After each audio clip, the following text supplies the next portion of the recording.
it never materializes into anything. And some complete stranger comes out of nowhere and it ends up being, it's truly unbelievable. You are never going to know where that success is going to come from or when it's going to happen. You just have got to keep the faith that if you keep going, something is going to happen. This podcast is brought to you by ISU Corp. Are you having trouble with your software projects? Is there a project that's taking too long or a technology you can't handle? We can help. We are ISU Corp, experts in custom software since 2005.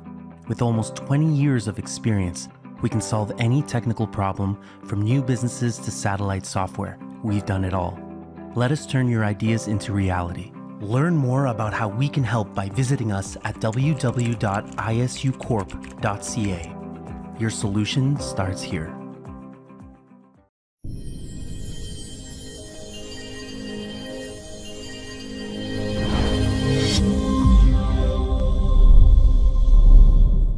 Hello and welcome to another episode of your Break Free podcast, where we are interviewing leaders, entrepreneurs that are really making this world a better place with their enterprises.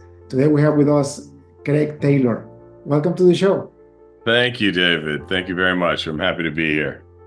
You know, you're one of the few guests that I could actually say their name properly, because it's so hard for me to pronunciate names. I don't know if that's flattering or insulting. It sounds like I just have a very simple, basic name, but it certainly makes it easier. It's actually very flattering. It's not insulting at all. It's very flattering. That's great. Craig, can you tell me where do you live and what do you for a business? I know you have many enterprises, but what's your main enterprise? So the holdings company under which we have a number of different operating companies and investments is called Iapetus Holdings. Our main business is utility services and infrastructure services. But mostly focused on transmission and distribution lines across the United States of America. Our headquarters are in Houston.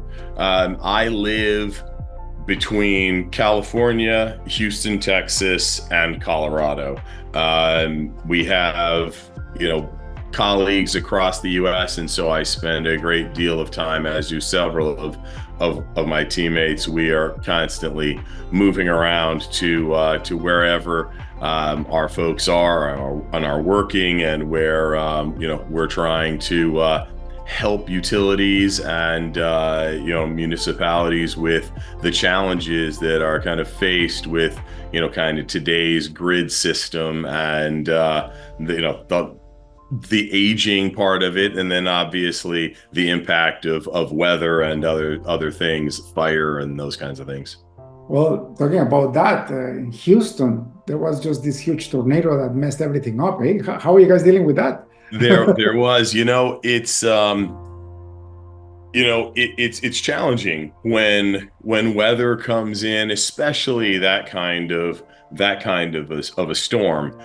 There's unfortunately not a lot that one can do to prevent extreme wind from taking down power lines. That becomes, and again, the wind is not typically taking down a transmission line, a high voltage transmission line, but it is taking down distribution lines. Distribution is what typically goes to homes, residential places, small places of business. And the high voltage line, the transmission line, is what feeds into that. So, but it's very hard to prevent that, and it takes some time to get things back up and running. But people are working around the clock to try to get everybody back up and getting them power, as we can see how important it is to have electricity and have power and energy. It is not something that you can have intermittently. Everybody really, it is a basic need. Energy is a basic need. I think we are so into electricity and we take it so for granted that if you have no electricity for a couple of months, anarchy breaks out, because you cannot even use your money, because most of money is on debit and credit cards nowadays, right? Yeah, you're absolutely right. We are extremely dependent on electricity. Um, Look, and you're right. I mean, you'll have riots, you'll have all kinds of things. But it's interesting, right? Certainly money, and access to it, which is interesting because I think a lot of people don't think about that, right? Most people are not. I still carry currency. I still carry folded bills, but I am one of few. And the younger you are, they don't even carry credit cards anymore. They just have everything on their phone. The So if you phone. can't power that phone up, you're going to be in a lot of trouble. But I think that's one part of it. And then you think about, food and resources that you need to survive.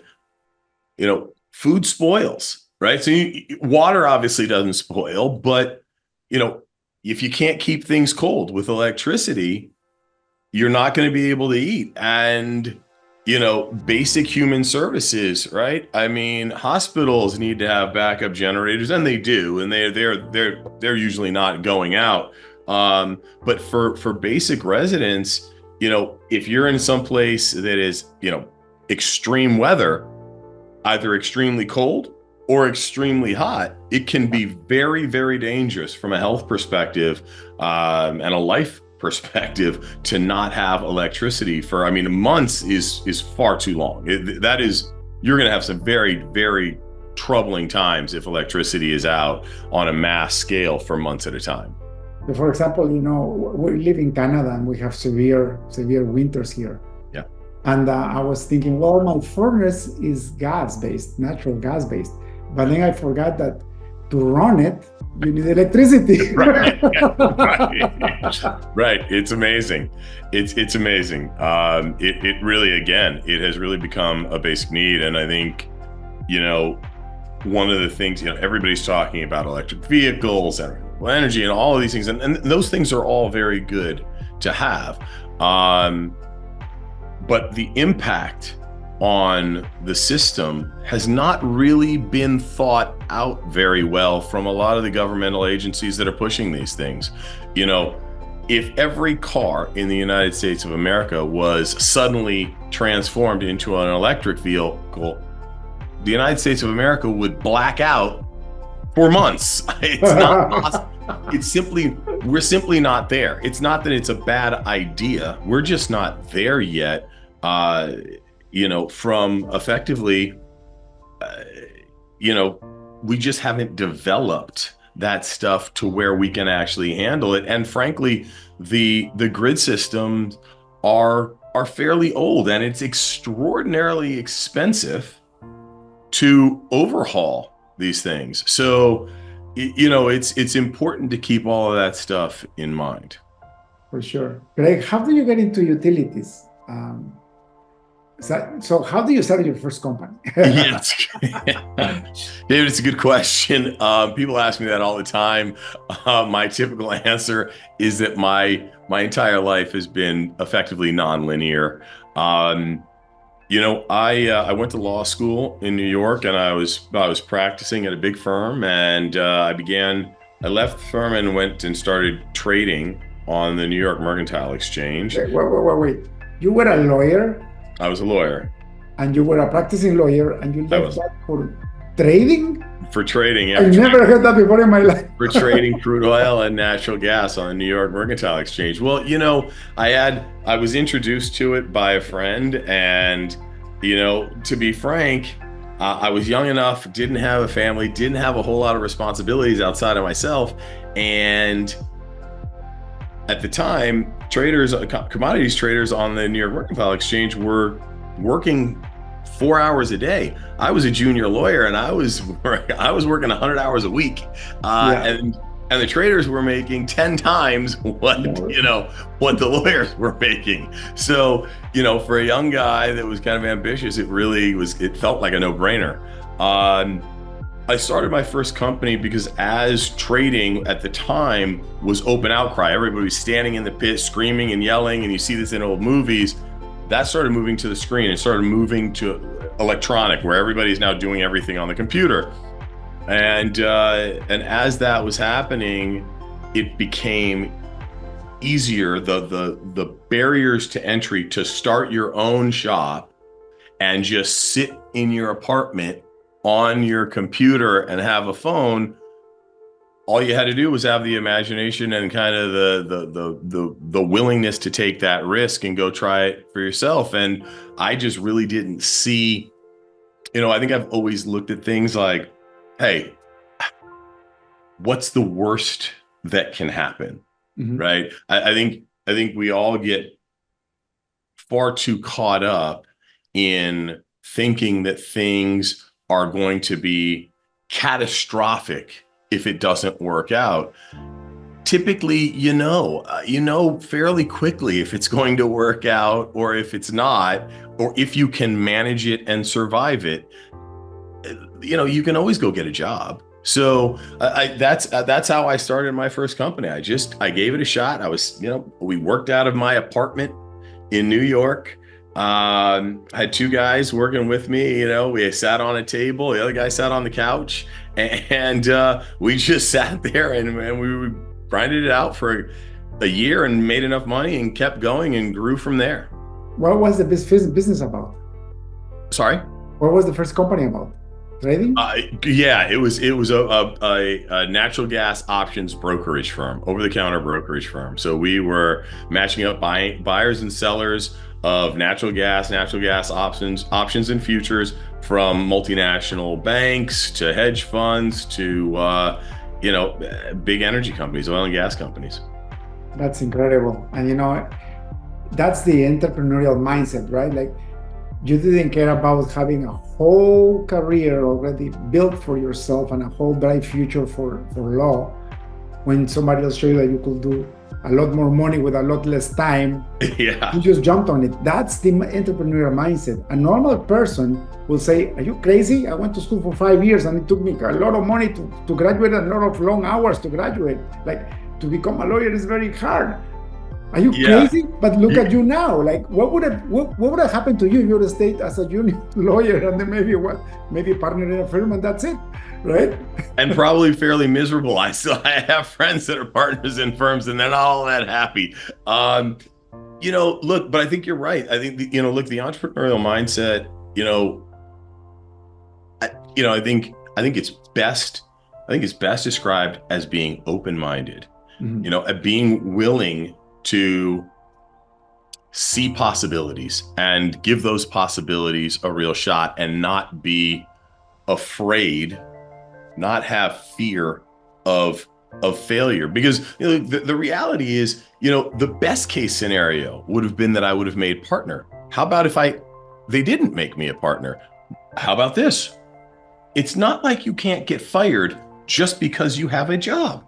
You can get fired. People get fired. There's risk in anything that we do. And the more successful that you want to be and the more ambitious you are, the harder it is and the greater the likelihood of failure. So what better than to bet on yourself? Mm-hmm. I think that one of the beautiful things that happened in your career, Craig, and by the way, I don't believe in coincidences because I'm a man of faith. I'm a Christian, so I know that our path is laid out for us. But one of the best things that could happen to you was getting into trading that early, because I've done options trading. I know how to do put and call options and all that. I did it as a hobby. Like, I started in 2019 and I did it until a year ago. Just because I just didn't have more time to keep doing that, right? Yeah. But it was fascinating because I could see the risk, I could see the reward, and it reminded me of business, but in a faster way. So you learned that at a very young age. And the one thing that you told me was the worst that could happen. That's what my dad always taught me. He had 7 businesses before he passed away. And he told me always, what's the worst case scenario? If you are okay with that and you can cover that, go for it. Absolutely. Absolutely. Absolutely. It's funny you bring that up because, there are all kinds of different things that affect our thinking and our emotions and our response to certain things. So for me, when I first started my first business, I recall wanting to hire somebody who I had a ton of respect for. I really thought could help the company, and this person wanted a salary of $120,000 a year. Now, this was, again, I've been running, kind of founding companies. I've been 18 years in business, right? So I started my first company 18 years ago, and this was about, 6 months in to my first company. And all I could think of was $120,000. So I was like, well, I might not have $120,000. It took me about 2 years, maybe 3 years, to recognize you hire somebody for $120,000. You don't pay them $120,000 on day one. That's $120,000. And look, lots of people may be out there thinking, well, yeah, that's obvious. It really wasn't that obvious, at least not to me. There's different things that hold you up. So I was very slow in hiring people because I just felt like I couldn't afford it. So I was just doing everything, effectively myself with these one or two other guys. But again, it's really about the things that, kind of the hurdles and the ceilings that you put in your own mind. And once you can, either you don't see those things, and in many respects, I didn't have ceilings, but there was still obviously, in this case, there was something, it felt like, well, what's the worst thing going to happen? I'm going to have to pay $120,000 and I don't have that 120. And I was so locked into that frame of mind. I couldn't even recognize that $120,000 is $10,000 a month. And frankly, at the time, I was able to afford $10,000 a month. And had it not worked out with that person, if I had known that after 6 months, okay, it would have cost $60,000. Chances are that person would have made some money during that time. So even if they had only made half of that, right? So now with $30,000, these are risks worth taking, because what if that person would have come in and made millions, right? And I didn't even give it the opportunity, because all I could get past was, I don't have $120,000 today to pay this person, which wasn't even reality, right? It's pretty amazing that if you can really reduce that to, hey, what is truly the worst thing that can happen here? You give it a shot. Greg, but that's how we learn, through failures, isn't it? Absolutely. It really, I wish, in many respects, I wish it was different.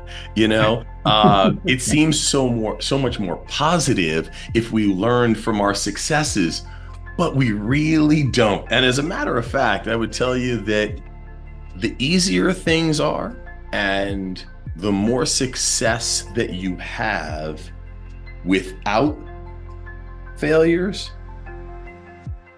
the less you learn, and the greater the likelihood of there being a very serious problem somewhere down the line, because you can't help it. You become a little reckless. You don't think anything can ever go wrong, and things are always going to go wrong. They're always going to go wrong. It's funny though, the failures, the tough times, they really do teach you how to deal with the next challenge. I often have felt like, people say, well, Craig, you've all these companies and they're successful and all these things, and you must be really smart. Listen, I've just gotten punched in the face so many times that I've started to learn how to duck, bob, and weave a little. I mean, that's all it is, right? I mean, you're never going to prevent. There's always going to be a problem. And you just have to be able to learn how to, over time, you learn how to avoid some of the more problematic mistakes because you've made them already. And you see it. You're like, oh, no, I've been here, done this one. Don't do that. Right. And then you tackle the next one, and then you tackle the next one every time. So, or how about missed opportunities? Like you see it coming, you're afraid, like you're hiring, you're hiring scenario, and then you're like, no, it's coming again, and I missed the boss lifetime, so I'm gonna jump into that boss right now. Absolutely. Absolutely. Now we probably overhire. Like, oh, we got this. It happened to me with, I invest in multiple things. It happened to me with crypto investing. Yeah. I started investing last time was at the peak. Mm. It was the highest. So when it went down to 18,000, I'm like, okay, I'm not gonna miss this again because I know, I researched, I know exactly what I'm getting myself into. Yeah. Yeah. Right? No, for sure. Look, absolutely. I think that's the other thing. I think you bring up a really good point. I think, it's very hard to pick a top or a bottom. Sometimes you just got to get started. And that doesn't mean that if you had, maybe you have $5,000 to invest, maybe you have $100,000 to invest. It doesn't really matter what the number is. The reality is, okay, can I really sit by and do nothing? And I would tell you that no one in any scenario can sit by and do nothing. You've got to do something. You have to take some action. You don't have to do everything all at once. So if you had $10,000, you didn't have to spend all 10 of it on crypto on that day. Maybe you do half of it. It comes down by 20,000, and then you do the other 5, and you're thinking, okay, not so bad, right? But again, these are things that you learn, and you really only learn them from taking action and from doing. There's really no book that you can read. There's nobody that you can talk to that can tell you what it feels like to buy at the peak and it drops. You're gonna have a feeling about that. Oh yeah. You're gonna have, and you learn from that feeling. You really do. You learn from that feeling. Nobody can, that cannot be transferred by osmosis from one person to another. You've got to experience those things. It's almost like if you read a manual on how to ride a bicycle, right, and then you saw YouTube videos on how to stay balanced and ride the bicycle, right, and then you spend a week in training, right, but never touch that bicycle, right, guaranteed you will not be able to ride it. You will not. Many times. That's right. You've got to fall. You really do. No, it's a perfect analogy, right? It really is. And, especially riding a bike, it really is a great analogy. There's, when you first start off and you kind of swerve this way and you panic, and then you realize that the momentum is really also keeping you balanced because you're afraid to go fast, but the faster you go, actually, it keeps you balanced. The slower you go, you better put your feet down, right? But it's the same thing. It's the same thing we're talking about in business and starting a business and being an entrepreneur. You've got to get started. You've got to fall, and you start to learn that some of these things that seem scary are actually the things that are going to keep you balanced and keep you safe. But you won't learn that unless you get out there and actually start doing it. What was your second business after your first? So the second business was a retail procurement and supply business of electricity and natural gas. As I said, most of our operating companies are in the energy services business, and so we were effectively an energy advisor for, mid-level, industrial kind of companies, right? So commercial industrial companies, end users. So that we're not in energy. Amusement parks, universities, small municipalities, data centers, meat packing companies, grocery stores. So they just saw energy as a means to an end, that they needed that energy. And so we would procure the energy for them. We would manage those contracts with the suppliers for both natural gas and electricity. And, again, it was something that, if you're a meat packer or an amusement park or a university, you need the lights to come on. You're not really thinking, most of the time, you're not really thinking about, energy as a benefit to your business. But the reality is if you start negotiating some of these things, or you have somebody to negotiate on your behalf, you can save 10 to 25% That's of a your lot of money. spend, and that is a lot of money. And that makes that really does affect the bottom line and what you can do with that money. Hire better people, pass those benefits on to to your customers, your clients. So that was our second business. So that's wonderful. How do you decide because that's the one thing that is admirable, is that you found a niche.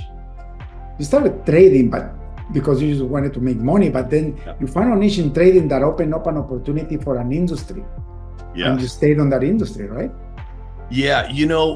Look, again, I would tell you, I'm not that smart a guy, and I think it's important. So don't get too far afield, right? I like to, what's the saying? Keep it simple, stupid.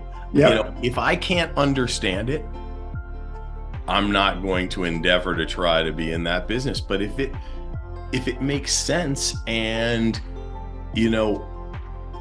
I feel like I can start that business and I can manage the cost of it, which starting a business really typically isn't that expensive, certainly on the services side. Now, if it's something where you need a lot of machinery, that's very different. If there's a lot of, kind of capital costs that have to go into it, very different. But otherwise, it's really just you paying yourself or one other person and seeing if you can gain some momentum until you can, hire some more people. So, it really, the more open-minded you are about what you're doing and the more people that you talk to, you just start hearing things and you hear ideas. You take every meeting and you talk to people, and somebody will tell you something, and you just investigate it. And if it's not too far away from what you're already doing,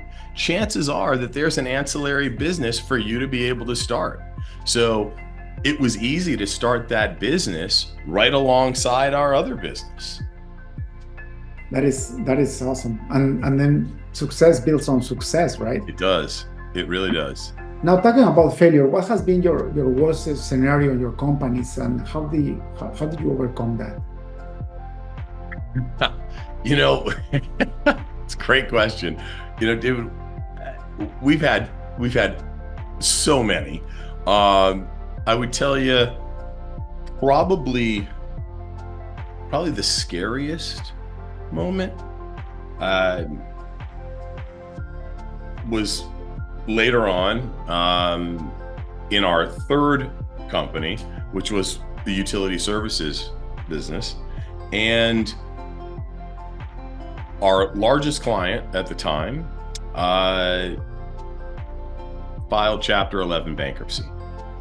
And we had a lot of accounts receivable with them, which was money that was owed to us.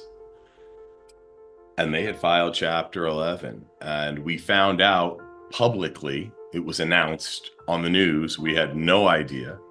I had no idea how to navigate that. So it hits, the news hits, it's the middle of the day.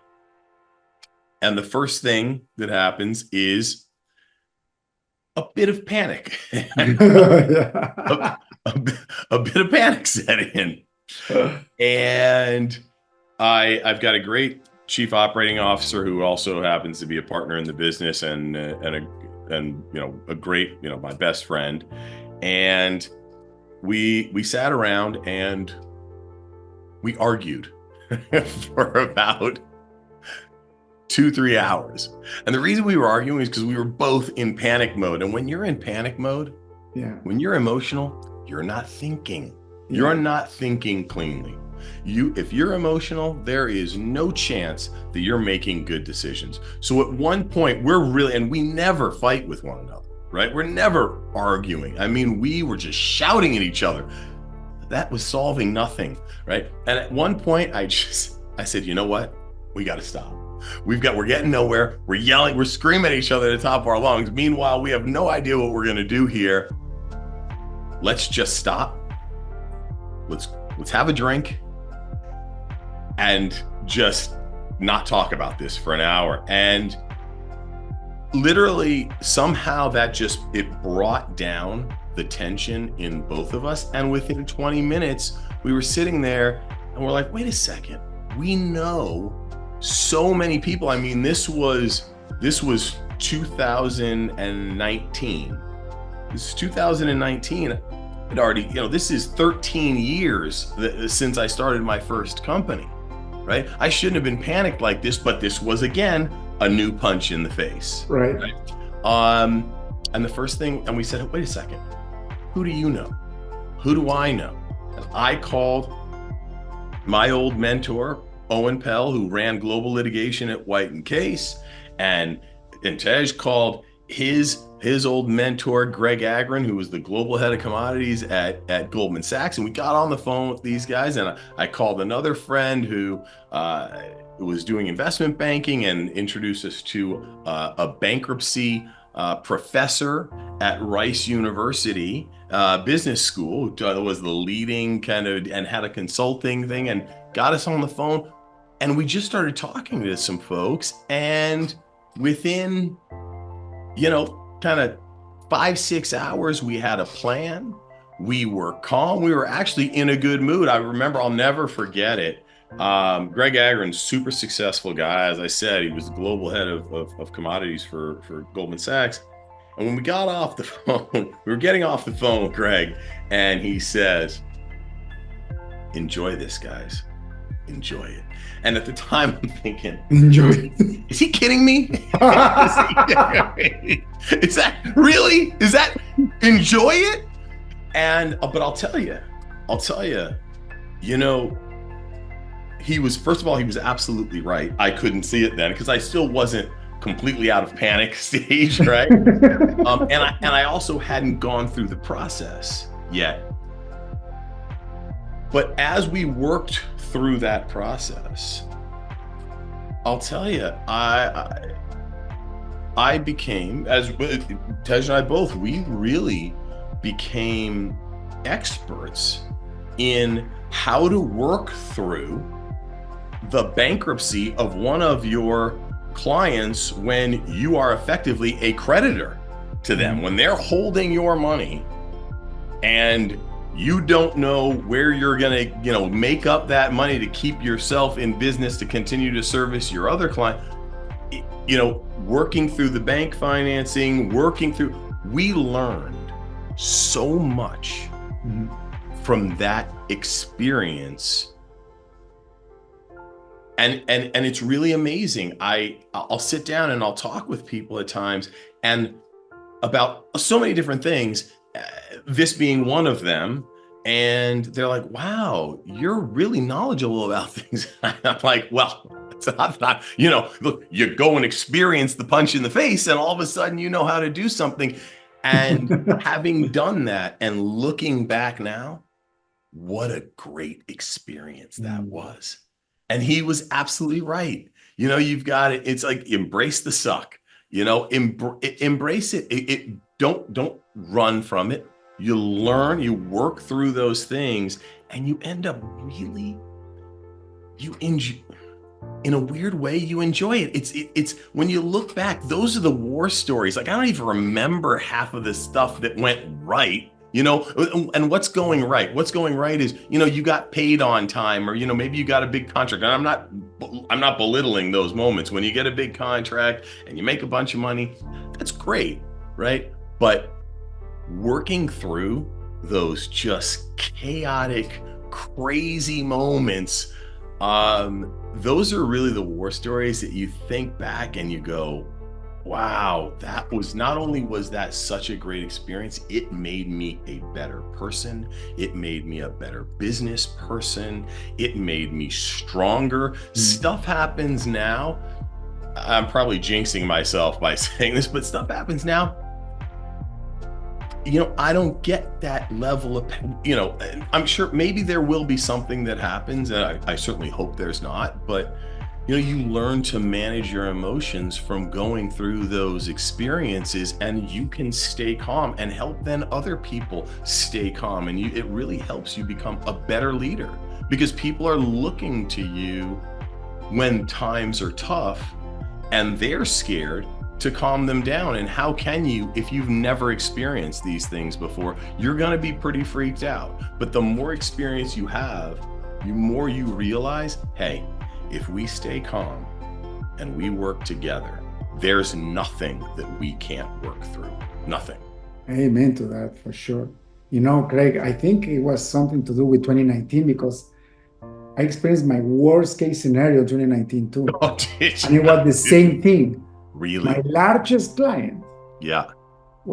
he called me and he said, I cannot pay. Oh, I owe you, because we're failing, we're declaring bankruptcy. yeah. But not only that, the same week, Yeah.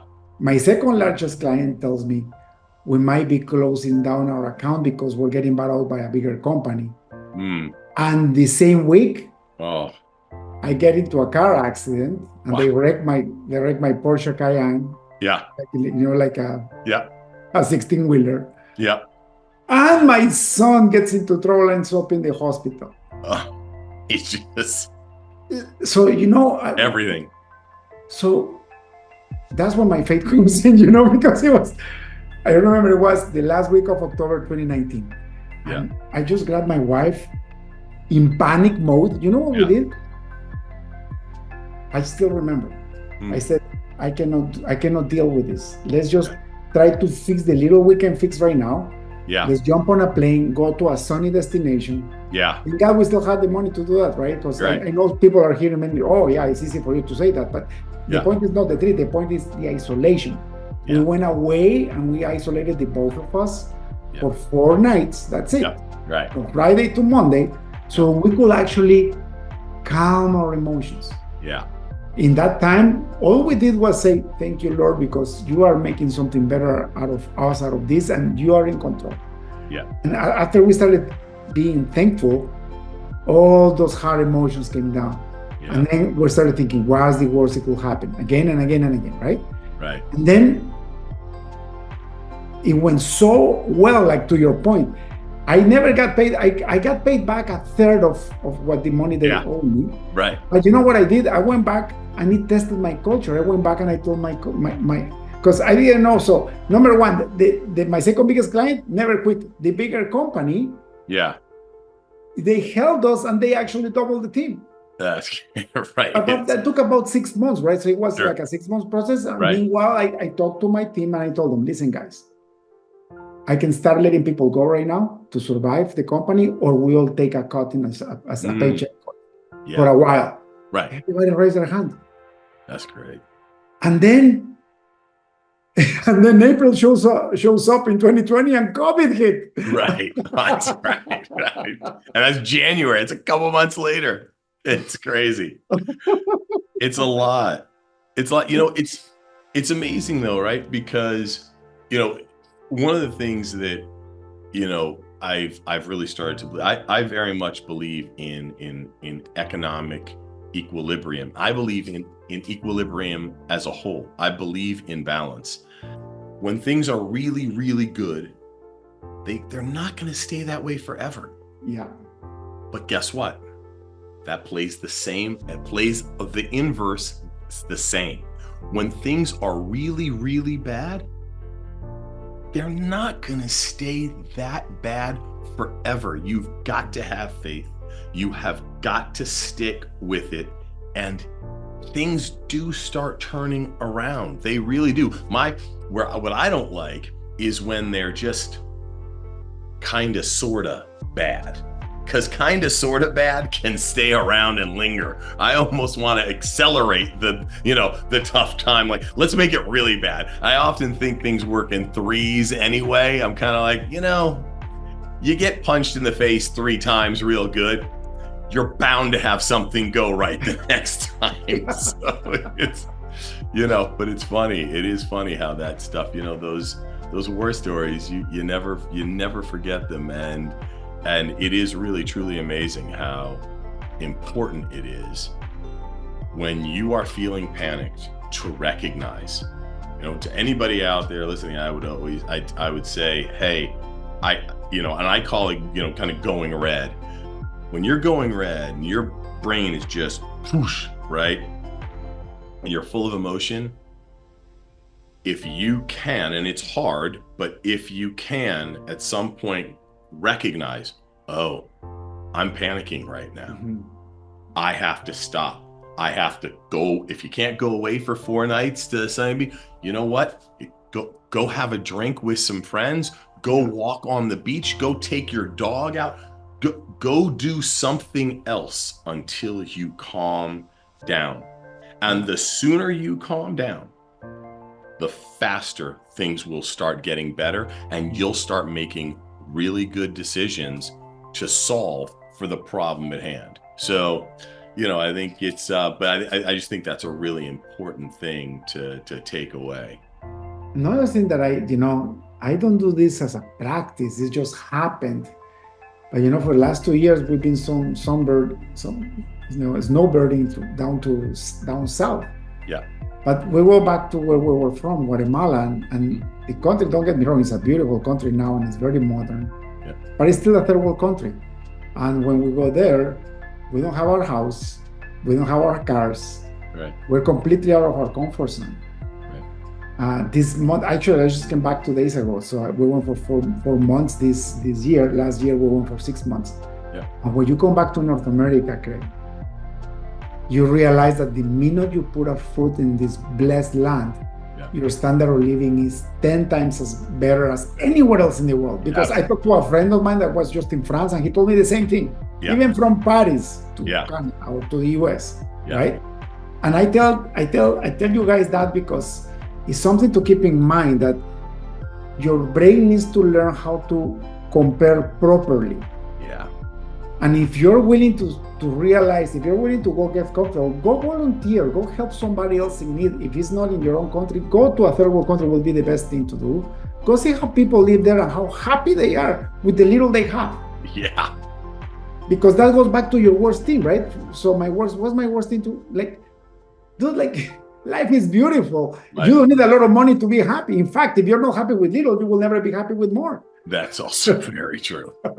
That is very true. I'm sure you know that age-old story about, the fishermen on the beach, and a bunch of folks come down. Oh, we got to put you in business and do all these things. And the guys, well, because we can buy 10 boats and you can make all this money and then you can retire and be on the beach. And the guy's like, but I'm doing that now, right? Yeah. So, but look, you're absolutely right. It's a funny thing. It really is. It's great. Craig, 45 minutes went by really fast. You're a fascinating person to talk to, but I want to respect your time. Thank you so much for your time. I'm going to ask you one last question before we finish the show. Please. If you had access to a billboard in front of the busiest highway on earth, what would you write on it? That is a great question.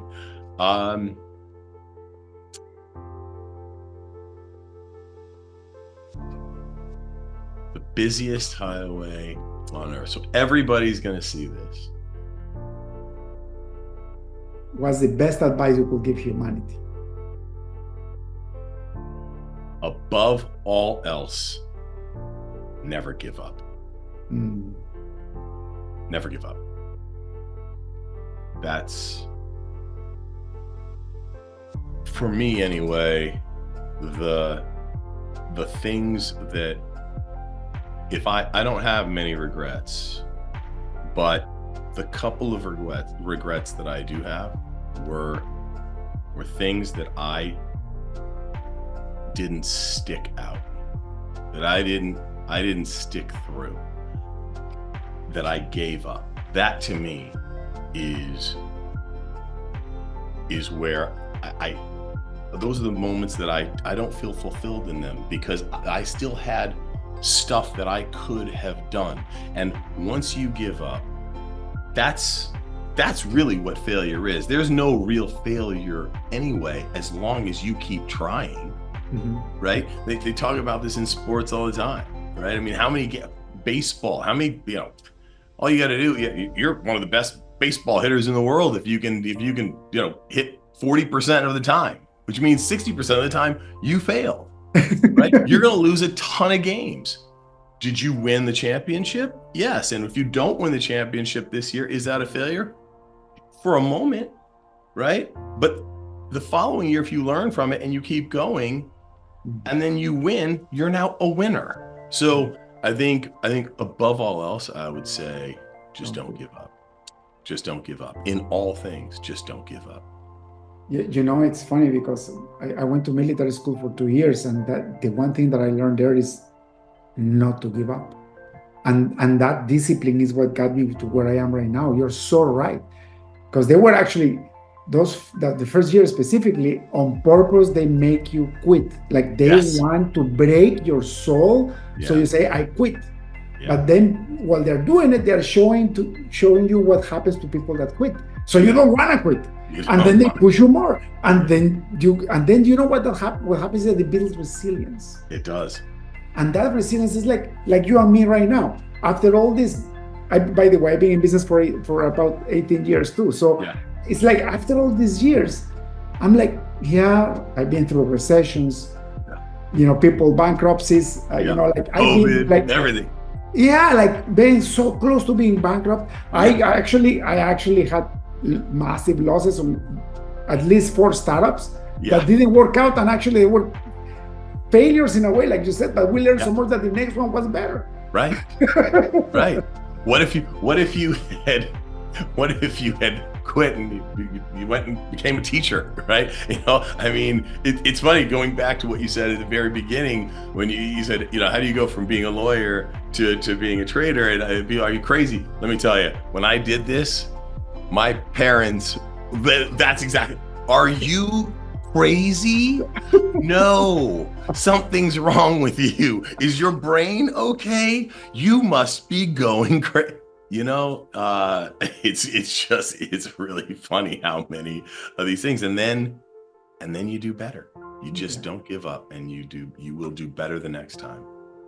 When my dad was still alive, he was still my business coach, and I remember when I had when I had my 3rd or 4th strong trouble season in my company, I went and I asked him, Dad, what do I do? Like I was considering quitting, to your point, right? Yeah. Dad, what do I do? Look at this and that. And so I laid it all out, and he says, don't talk to me anymore. He said, can you still pay your mortgage? Can you still pay your food with your business? Yeah. Okay. Can you still pay the rent? Yeah. And what are you talking to me about? Go back and figure it out. That's great.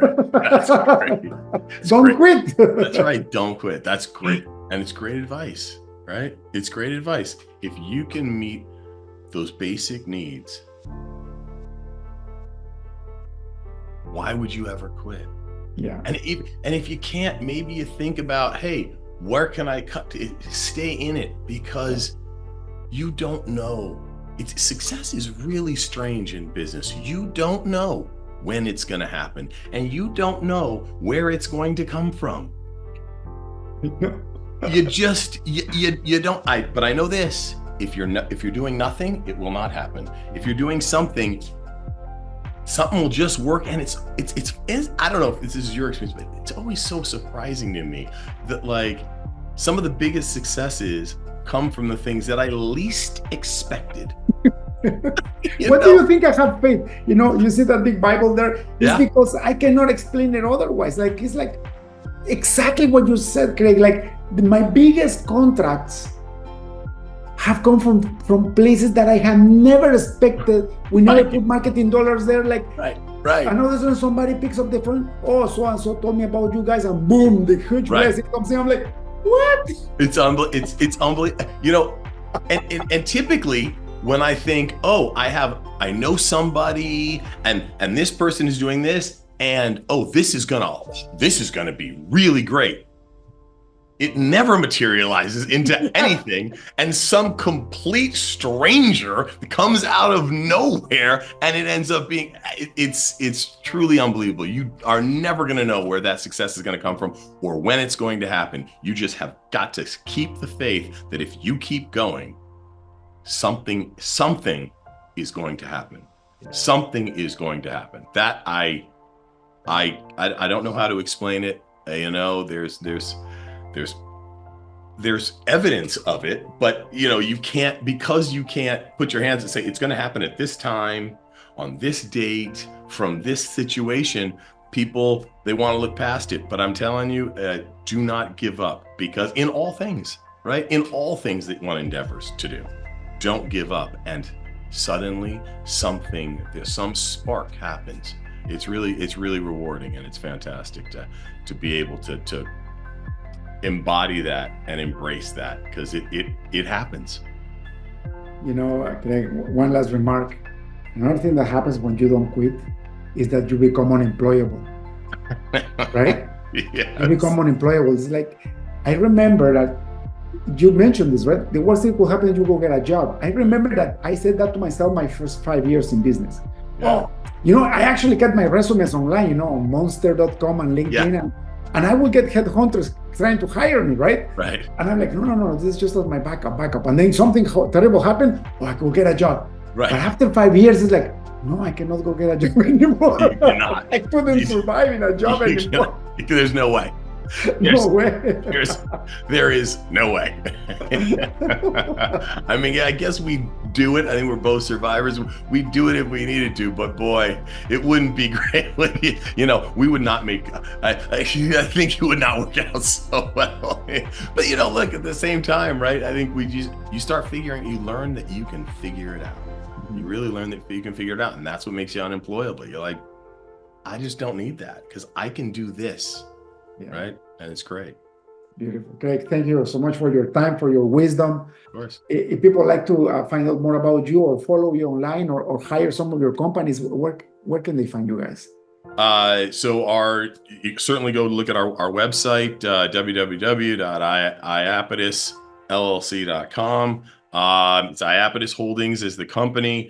You can follow me on Instagram. Craig Andrew Taylor is my handle on Instagram. I'm on LinkedIn.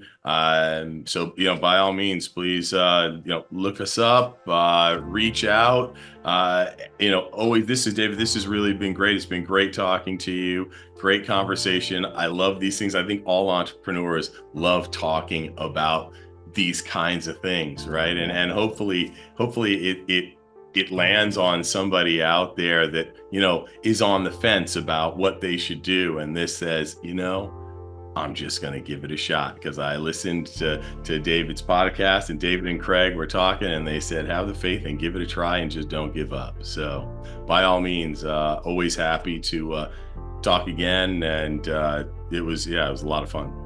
Thank you so much, Craig. Have a blessed rest of the week, and I'll see you around. You too. Thanks a lot, David. Take care. Bye-bye.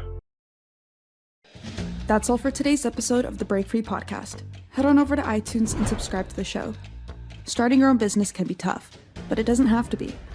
Visit davidmansilla.com to pick up a copy of the #1 international best-selling book, Breaking Out of Corporate Jail. Expand what you consider to be possible and reach your full potential.